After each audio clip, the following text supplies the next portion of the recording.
হাতে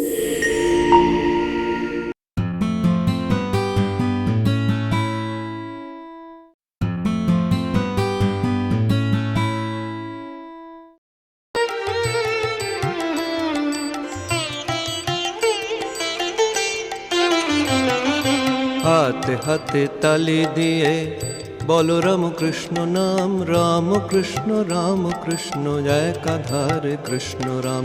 হাতে হাতে তালি দিয়ে বলো রামকৃষ্ণ নাম, রামকৃষ্ণ রামকৃষ্ণ একাধারে কৃষ্ণ রাম। রামকৃষ্ণ নাম বলো অবিরাম, কলির তারক ব্রহ্ম রামকৃষ্ণ নাম। রামকৃষ্ণ নাম বলো অবিরাম, কলির তারক ব্রহ্ম রামকৃষ্ণ নাম। হাতে হাতে তালি দিয়ে বলো রামকৃষ্ণ নাম, রামকৃষ্ণ রামকৃষ্ণ একাধারে কৃষ্ণ রাম। রামকৃষ্ণ রামকৃষ্ণ একাধারে কৃষ্ণ রাম। শ্রীম কথিত শ্রী শ্রী রামকৃষ্ণ কথামৃত। ত্রেতায় শ্রীরাম, দাপরে শ্রীকৃষ্ণ, কলিতে শ্রীরামকৃষ্ণ। শ্রী শ্রী রামকৃষ্ণ কথামৃত। বিদ্যাসাগরের বাটিতে শ্রীরামকৃষ্ণ। বিদ্যাসাগর মহাপণ্ডিত। যখন সংস্কৃত কলেজে পড়িতেন তখন নিজের শ্রেণীর সর্বোৎকৃষ্ট ছাত্র ছিলেন। প্রতি পরীক্ষায় প্রথম হইতেন, স্বর্ণপদকাদি বা ছাত্রবৃত্তি পাইতেন। ক্রমে সংস্কৃত কলেজে প্রধান অধ্যাপক হইয়াছিলেন। তিনি সংস্কৃত ব্যাকরণ ও সংস্কৃত কাব্যে বিশেষ পারদর্শিতা লাভ করিয়াছিলেন। অধ্যাবসায় গুণে নিজে চেষ্টা করিয়া ইংরেজি শিখিয়াছিলেন। ধর্ম বিষয়ে বিদ্যাসাগর কাহাকেও শিক্ষা দিতেন না। তিনি দর্শনাদি গ্রন্থ পড়িয়াছিলেন। মাস্টার একদিন জিজ্ঞাসা করিয়াছিলেন, আপনার হিন্দু দর্শন কিরূপ লাগে? তিনি বলিয়াছিলেন, আমার তো বোধ হয় ওরা যা বুঝতে গেছে বুঝতে পারে নাই। হিন্দুদের ন্যায় শ্রাদ্ধাদি ধর্মকর্ম সমস্ত করিতেন, গলায় উপবীত ধারণ করিতেন। বাংলায় যে সকল পত্র লিখিতেন তাহাতে শ্রী শ্রী হরি শরণম ভগবানের এই বন্দনা আগে করিতেন। মাস্টার আরেকদিন তাহার মুখে শুনিয়াছিলেন তিনি ঈশ্বর সম্বন্ধে কিরূপ ভাবেন।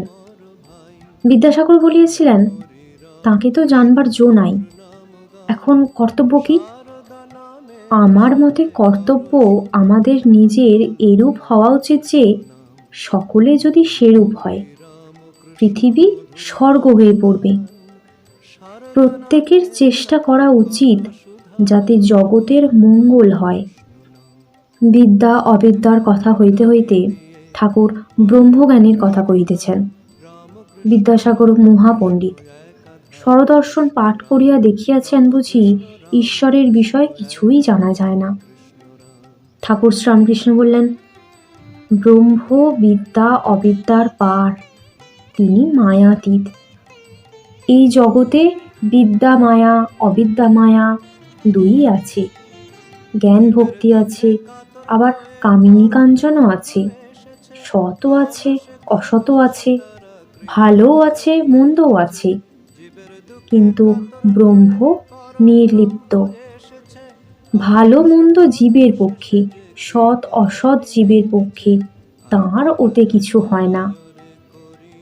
ঠাকুর বলছেন, যেমন প্রদীপের সম্মুখে কেউ ভাগবত পড়ছে, কেউ বা জাল করছে, প্রদীপ নির্লিপ্ত।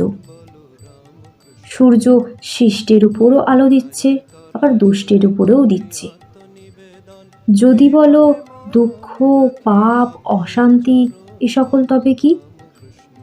তার উত্তর এই যে ওসব জীবের পক্ষে, ব্রহ্ম নির্লিপ্ত।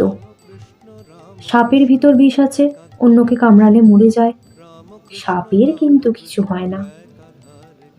ঠাকুর বলছেন, ব্রহ্ম যে কি তা মুখে বলা যায় না।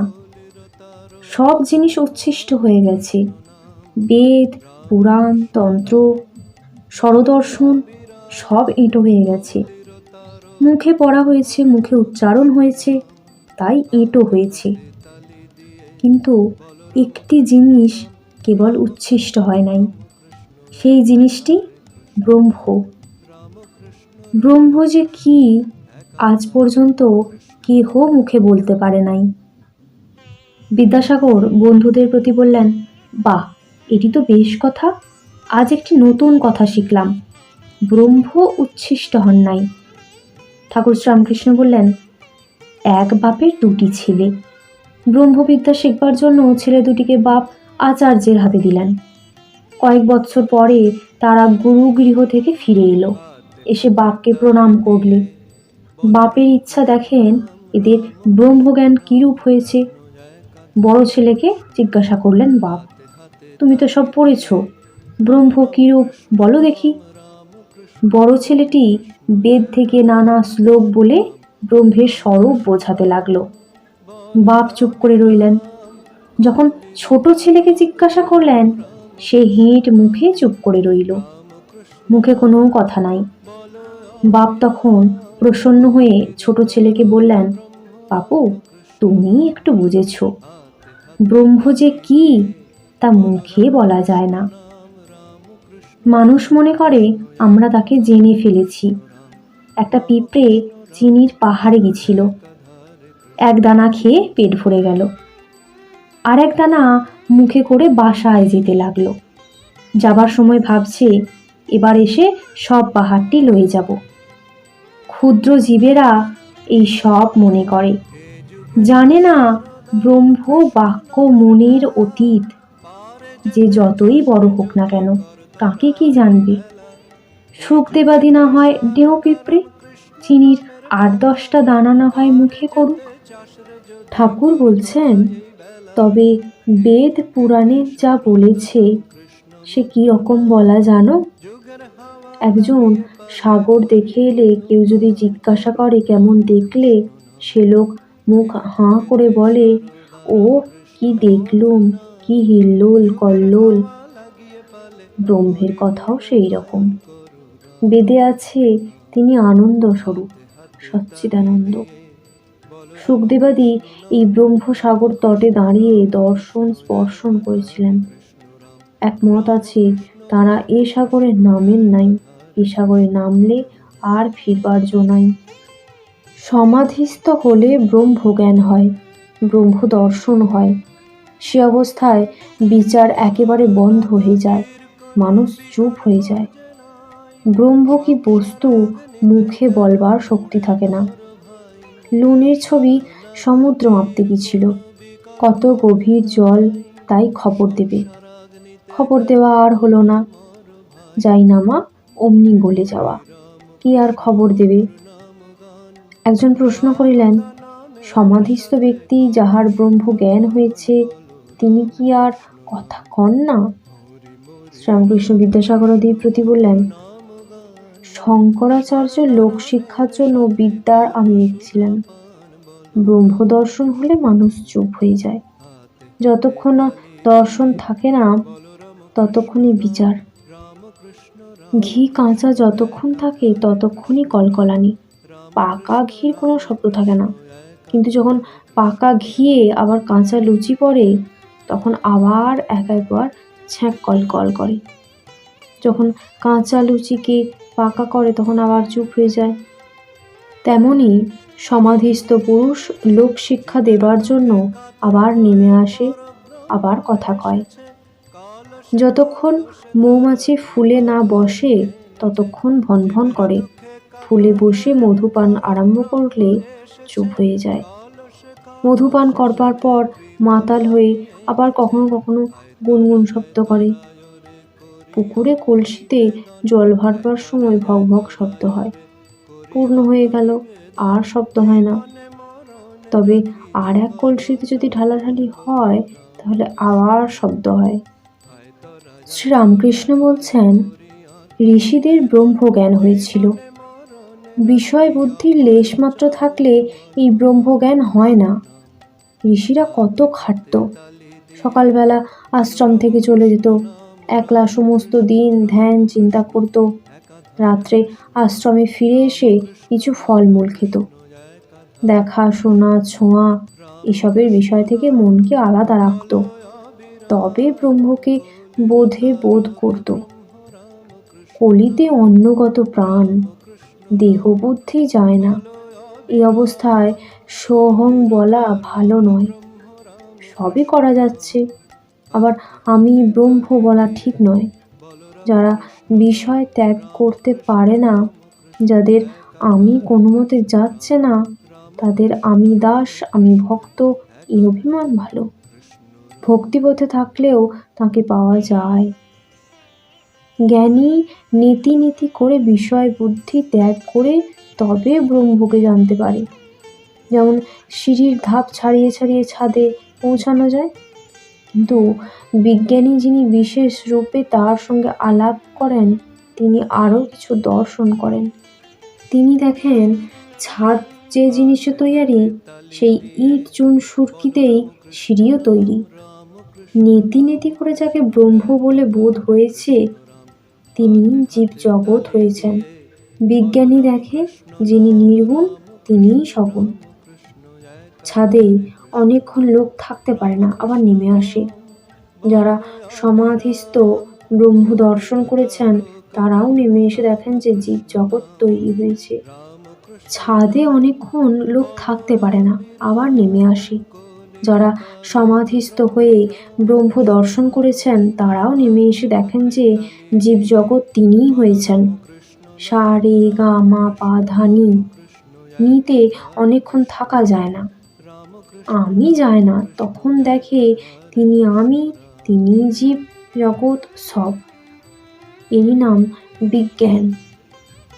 ঠাকুর বলছেন, জ্ঞানীর পথ পথ, জ্ঞান ভক্তির পথ পথ, আবার ভক্তির পথ পথ। জ্ঞান যোগ সত্য, ভক্তি পথ সত্য। সব পথ দিয়েই তাঁর কাছে যাওয়া যায়। তিনি যতক্ষণ আমি রেখে দেন, ততক্ষণ ভক্তিপথই সোজা। বিজ্ঞানী দেখে ব্রহ্ম অটল, নিষ্ক্রিয়, সুমেরুবৎ। এই জগৎ সংসার তার সত্য, রজ, তম 3 গুণে হয়েছে। তিনি নির্লিপ্ত। বিজ্ঞানী দেখে যিনি ব্রহ্ম, তিনিই ভগবান। যিনি গুণাতীত, তিনি সরৈশ্বর্যপূর্ণ ভগবান। এই জীব জগৎ, মন, বুদ্ধি, ভক্তি, বৈরাগ্য, জ্ঞান, এসব তাঁর ঐশ্বর্য।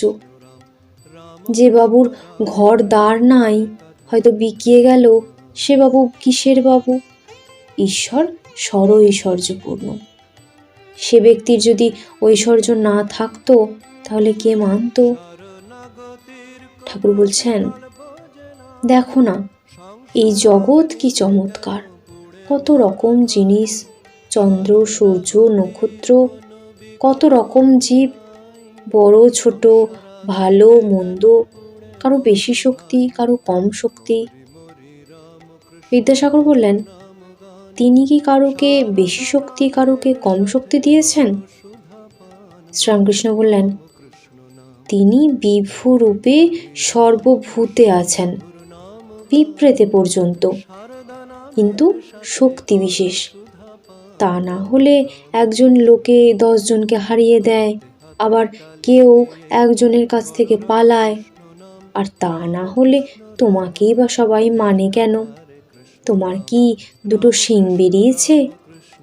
তোমার দয়া, তোমার বিদ্যা আছে অন্যের চেয়ে, তাই তোমাকে লোকে মানে, দেখতে আসে। তুমি কথা মানো কি না? বিদ্যাসাগর মৃদু মৃদু হাসিতেছেন। শ্রীরামকৃষ্ণ বললেন, শুধু পাণ্ডিত্যে কিছু না, তাকে পাবার উপায়, তাকে জানবার জন্যই বই পড়া। একটি সাধুর পুঁথিতে কি আছে একজন জিজ্ঞাসা করলে, সাধু তাকে খুলে দেখালে পাতায় পাতায় ওং রাম লেখা রয়েছে, আর কিছুই লেখা নাই। গীতার অর্থ কি? 10 বার বললে যা হয়। গীতা গীতা 10 বার বলতে গেলে ত্যাগী ত্যাগী হয়ে যায়। গীতায় এই শিক্ষা, হে জীব, সব ত্যাগ করে ভগবানকে লাভ করবার চেষ্টা করো। সাধুই হোক সংসারই হোক, মন থেকে সব আসক্তি ত্যাগ করতে হয়। ঠাকুর বলছেন, চৈতন্যদেব যখন দক্ষিণে তীর্থ ভ্রমণ করছিলেন, দেখলেন একজন গীতা পড়ছে আর একজন একটু দূরে বসে শুনছে আর কাঁদছে, কেঁদে চোখ ভেসে যাচ্ছে। চৈতন্যদেব জিজ্ঞাসা করলেন, তুমি এসব বুঝতে পারছো? সে বললে, ঠাকুর, আমি শ্লোক এসব কিছুই বুঝতে পারছি না। তিনি জিজ্ঞাসা করলেন, তবে কাঁদছো কেন? ভক্তটি বললে, আমি দেখছি অর্জুনের রথ আর তার সামনে ঠাকুর আর অর্জুন কথা করছেন, তাই দেখে আমি কাঁদছি। শ্রীরামকৃষ্ণ বললেন, বিজ্ঞানী কেন ভক্তিলয়ে থাকে? এর উত্তর এই যে আমি যায় না। সমাধি অবস্থায় যায় বটে, কিন্তু আবার এসে পড়ে। আর সাধারণ জীবের অহং যায় না। অসত্য গাছ কেটে দাও, আবার তারপর দিন ফেকড়ে বেরিয়েছে। জ্ঞান লাভের পরও আবার কোথা থেকে আমি এসে পড়ে। স্বপ্নে বাঘ দেখেছিলে, তারপর জাগলে, তবুও তোমার বুক দূর দূর করছে। জীবের আমি লয়েই তো যত যন্ত্রণা।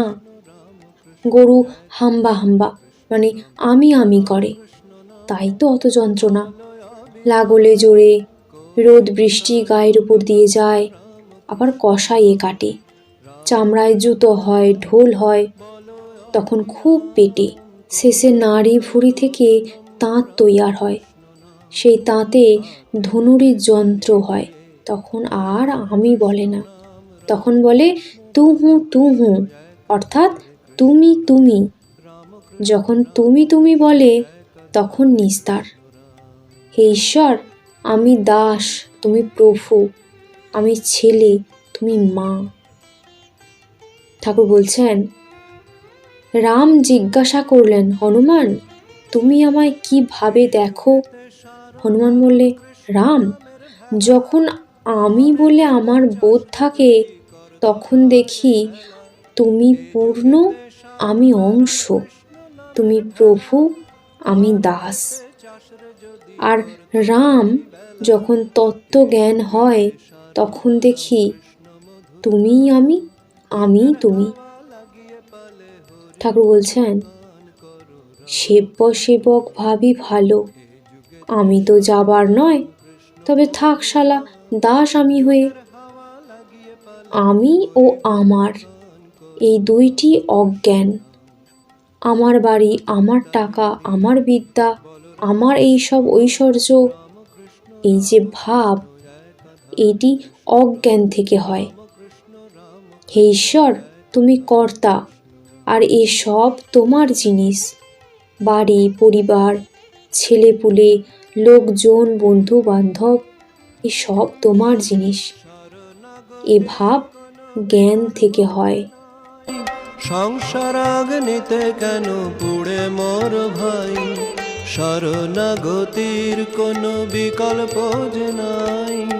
সংসার আগ্নিতে কেন পুড়ে মর ভাই, মরি মরি রাম কৃষ্ণ মধুর নাম গান।